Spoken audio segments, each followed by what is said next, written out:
হৰে কৃষ্ণ। আজি কাতি মাহৰ শুক্লপক্ষৰ নৱমী তিথি, এটা পবিত্ৰ তিথি, দেওবাৰ। আৰু মই আমাৰ যিটো আন্তৰ্জাতিক কৃষ্ণ ভাৱনামৃত সংঘ গুৱাহাটীৰ আবেলিৰ যিটো বৈঠক, এই বৈঠকত মই জাৰ্মানীৰ পৰা অংশগ্ৰহণ কৰিছোঁ। আৰু মই সদস্যসকলৰ মাজত আজি এই পবিত্ৰ তিথিটোৰ সম্পৰ্কে দুআষাৰ ক'ব বিচাৰিছোঁ। এই পবিত্ৰ তিথিটোত জগধাত্ৰী পূজা অনুষ্ঠিত হয়। জগধাত্ৰী পূজাৰ লগত সংগতি ৰাখি আমি সৰুকৈ তিনিটা ভাগত কথা ৰাখিম। প্ৰথমতে কথা হ'ল, জগধাত্ৰী পূজাক প্ৰাচীন কালত চণ্ডিকা পূজা হিচাপে পালন কৰা হৈছিল। এই জগধাত্ৰী পূজাৰ যিটো মূল মন্ত্ৰ, সেই মন্ত্ৰটো হ'ল, সকলোৱে মোৰ লগত গাব পাৰিব, মই লাহে লাহে গাম।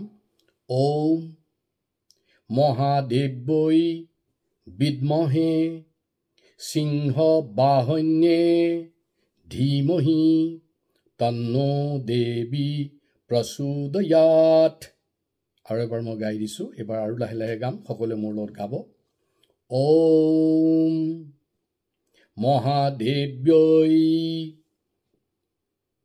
বিদ্মহে সিংহ বাহন্যে ধীমহি তন্নো দেৱী প্ৰচোদয়াৎ। এই মন্ত্ৰটো সম্পৰ্কে এবাৰ পাছত কোৱা হ'ব। এতিয়া কোৱা হৈছে জগতধাত্ৰী। তাৰ অৰ্থটো কি? জগতধাত্ৰী মানে যি জগতখন ধাৰণ কৰি আছে। জগতধাত্ৰীক মহামায়া দুৰ্গাৰ এটা ৰূপ বুলি কোৱা হয়। She is the maintainer of the material world. যিখন আমাৰ 14 ভুৱনৰ যিখন জড়জগত, এইখনত শ্ৰীকৃষ্ণ ভগৱানে তেওঁক নিয়ন্ত্ৰণ কৰিবৰ বাবে তেওঁক এইটো দিহা দিছে। আৰু ভাৰতবৰ্ষত পশ্চিমবংগ, উৰিষ্যা, ঝাৰখণ্ডত এই পূজা বিশেষকৈ অনুষ্ঠিত কৰা হয়। আজিকালি সকলো জেগাতে এই পূজা কৰা হৈছে।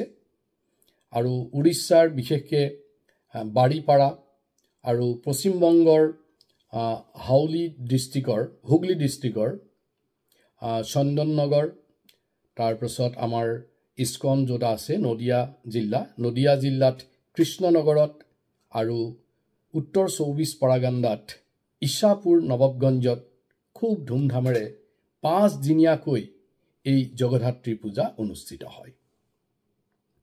এতিয়া এই পূজাৰ সম্পৰ্কে পুৰাণত কোৱা হৈছিল যে জগধাত্ৰী দেৱী ভুৱনেশ্বৰী আৰু দুৰ্গাৰ মিলনৰ ৰূপ।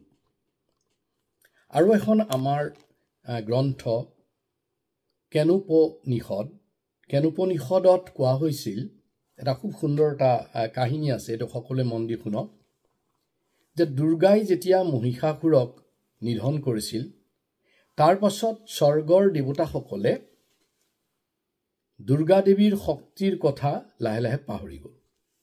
আৰু অগ্নি, বায়ু, বৰুণ, চন্দ্ৰ আদি দেৱতাসকলৰ মাজত অহংকাৰ বা গৰ্ব আৰম্ভ হ'ল।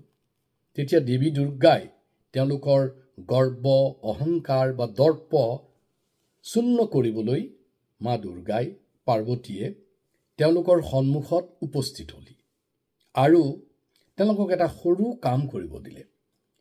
এডাল সৰু গছৰ তৃণ মানে ঘাঁহৰ পাত লৰাব দিলে। যে তেওঁলোকৰ প্ৰত্যেকৰে সন্মুখে থকা এডাল তৃণৰ পাত আৰু সেই পাতডাল লৰাব দিলে। এতিয়া সকলোৱে ক'লে এইটো সাধাৰণ কাম। প্ৰথমতে বায়ু দেৱতাই তেওঁ তীব্ৰ গতিত বায়ুৰ সৃষ্টি কৰিলে, বতাহৰ সৃষ্টি কৰিলে, কিন্তু পাত একেবাৰে লৰচৰেই নহ'ল। তাৰপিছত অগ্নি দেৱতাই আহি তেওঁৰ তীক্ষ্ণ যিটো প্ৰখৰ তাপ, তাৰ দ্বাৰা পাত জ্বলাব চেষ্টা কৰিছে, জ্বলাই উৰাই দিব চেষ্টা কৰিছে, কিন্তু তেওঁ ব্যৰ্থ হ'ল। এইদৰে সকলো দেৱতাই আহি বিভিন্ন ধৰণৰ তেওঁলোকৰ যি শক্তি, তাৰ দ্বাৰা এই কামটো কৰিবলৈ অপাৰগ হৈ পৰিল। তেতিয়া তেওঁলোকে বুজি পালে যে শ্ৰীহৰিৰ যিটো বহিৰংগা শক্তিৰ, সেই হৈছে দুৰ্গা, আৰু দুৰ্গাৰ পৰিচয়টো তেওঁলোকে পালে।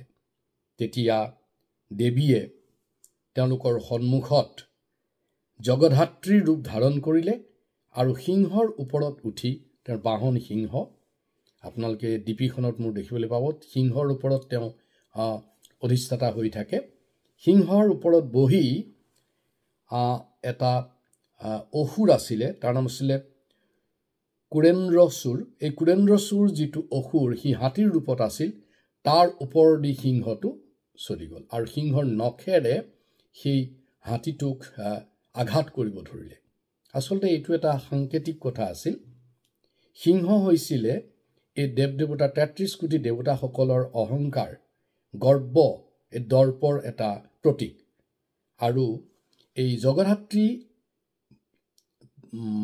দেৱীয়ে এই দৰ্পবিলাক শূন্য কৰিছিল তেওঁলোকৰ সিংহৰূপী দৰ্পবিলাক তেওঁৰ হস্তিৰ যিটো ৰূপৰ তেওঁলোকৰ দৰ্প আছিলে সেইটো নোহোৱা কৰিছিলে গতিকে এই যিটো পূজা এই পূজাটো আচলতে আমাৰ ভক্তসকলে সেইকাৰণে তেওঁলোকৰ অহংকাৰ বা জড় বাসনাবিলাকৰ পৰা মুক্ত হ'বৰ বাবে এই প্ৰাৰ্থনা কৰিবৰ বাবে এটা সুযোগ এই পূজাটো সেইভাৱে ল'ব লাগে ইয়াৰ পাছৰ আলোচনাত মই জগধাত্ৰী মানে দেৱীয়ে ধাৰণ কৰা বিভিন্ন যিবিলাক তেওঁৰ পেৰিফেনেলিয়া তদীয় সেই সম্পৰ্কে আলোচনা কৰিম হৰে কৃষ্ণ